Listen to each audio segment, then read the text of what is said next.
You nearly lost the card, Parsons. You were absolutely. You might not even have the rest of that, to be honest. What, the whole interview? I'm just sweating now. You've had a mare, if that's not the case. Look, back on. Yeah. Basically, I don't want to be in a position. I feel like we could have definitely done things better. Everybody could have. But we are not the regulatory body. The British Boxing Board of Control are, and ultimately we have to give the information to them and let them make the decision. Now, at no time did they cancel the fight, at no time did they suspend Conor Benn, because ultimately, because of the information that was received and the scientific evidence, they felt, for some reason or the other, that they shouldn't. So we left it to them. Now, unfortunately, they decided to cancel the fight 3 days out. I don't think that was the wrong decision. But at the same time, contractually, I can't cancel the fight. The opponent can, and the British Boxing Board of Control cannot sanction it. But in this instance, it's best to give it to the governing body. It's a difficult situation for them because, as I said, and as will come out, for some reasons that I said earlier, you have to look at the test before, the test after, the amounts that was in his system. It cannot be performance enhancing, and he cannot have been on a course of this stuff for any physical benefit. But again, I've already said too much, and ultimately Conor Benn's going to have to fight his fight. I am sweating now if we have lost that. But just on your side of things, why? So much gold as well. Just on your side of things, why did they take so long to postpone? Because ask the British Boxing Board of Control. But is that where the frustrations with the whole misconduct and stuff comes in? Because obviously it's got nothing to do with a doping ban. That's why he relinquished his licence, or he didn't renew his licence. I'm not saying the board had an easy decision, but you have to understand that the fact that they didn't cancel the fight was for reasons found within the results of the test as well, and it was a difficult situation for everybody. But again, if we had our time again, perhaps we would have done things differently. But you have to act accordingly, and the best way to do this is let the regulatory body handle the process. I want to rattle these off because obviously we've got these guys behind me. But obviously Conor said that he never wants to box under the British board ever again. Obviously, if his name does get cleared, the most easy route to fighting in the UK would be with the British board. Do you think that maybe this is an emotional statement? You don't have to. I mean, there's a lot of course, foreign bodies or BBBoC. Tyson Fury went through a similar process, doesn't have a British Boxing Board of Control licence. Other fighters don't have British Boxing Board of Control licence. But I don't feel like it would be right to try and apply for that licence until his name's cleared. And by the way, this isn't Conor Benn saying, oh, I'm going to not renew my British licence and quickly get a licence somewhere else and fight. The priority at the moment, and the only thing that matters to him, is going through the process to clear his name. And until he does that, he shouldn't fight. So whether he gets the all clear, whether he's a 3-month, 6-month, 1-year ban, whatever it is, he's got to take it on the chin. He's in a terrible state at the moment. No one cares. But if he's innocent, do you care? I don't know. But ultimately, he's got to play out that process. He's tough luck.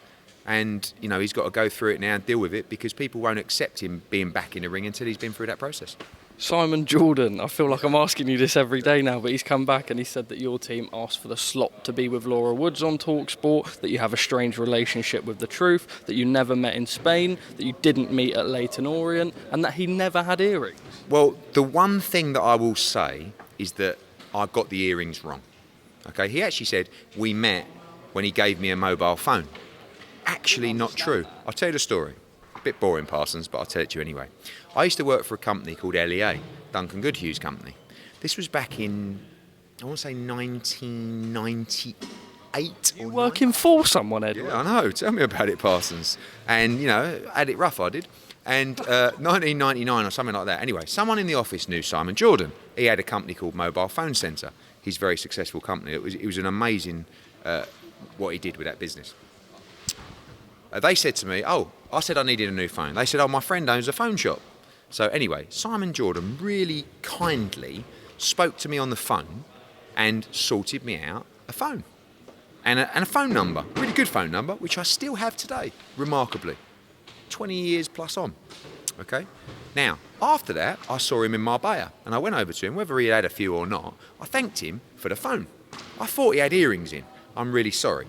And on the 21st of August 2001, when Crystal Palace played Leyton Orient in the Cup and won 4-2, Simon Jordan was in the boardroom as a guest of ours with me, with my father, and the boardroom was about 8 foot by 8 foot. My dad was talking to him, met him, and I met him. Now, I've obviously had no significance in his life at all at the time, because he can't even remember, but that is the truth. So I've met him on multiple occasions before that, and I would like to also note, I think he's very good at what he does. I thought he was very unreasonable, in his comments, and I think, like, particularly the way we let the governing body handle this is a route that he would have taken as well. But I understand his job, I understand what he does, and I have no problem going on the show. I would like to do it on my own podcast on BBC, so I'll be inviting him to be a part of that. If not, we've got Abu Dhabi coming up, we've got Cleveland. I will go on TalkSport with Simon Jordan. I don't have a problem. But he's paid to be controversial. So, and he's entitled to his opinion. We can talk, he can call me on the phone and I'll go through it with him. I'll go in the studio at some point. But I'm not going to go out of my way to go in. When I say I requested Laura Woods, absolute rubbish. My team came to me and said, would you like to go on the Laura Woods breakfast show? I said, yeah, no problem. Went in. No one's come to me and said, would you like to go on the Simon Jordan show? He can phone me up if he wants. But anyway, and I wasn't having a pop about what happened to him. Like, I'm just stating the facts that, you know, he's made a lot of mistakes over the years. I'm sure there was mistakes made here as well. But I have to let the governing body deal with this process. Just finally, Frank Warren said that it's not true about Chisora having necessarily a much longer time than Anthony Joshua and negotiations for that bout that was being scheduled for December 3rd. Done an interview yesterday with Umar. They started negotiations. Frank Warren first contacted Chisora when we were negotiating for AJ. They signed the deal 3 or 4 weeks after AJ was given the deadline. I mean, the deal from the moment that fight was put to Derek Chisora to the moment he signed it, I would say it was 2 months that it took, or around that time. We had 3 weeks, or nearly 4 weeks, to do the AJ fight. Chisora was given more time, we weren't. It's all irrelevant now. Good luck to Delboy. Eddie, thank you for speaking to Boxing Social. Shout out James Madison.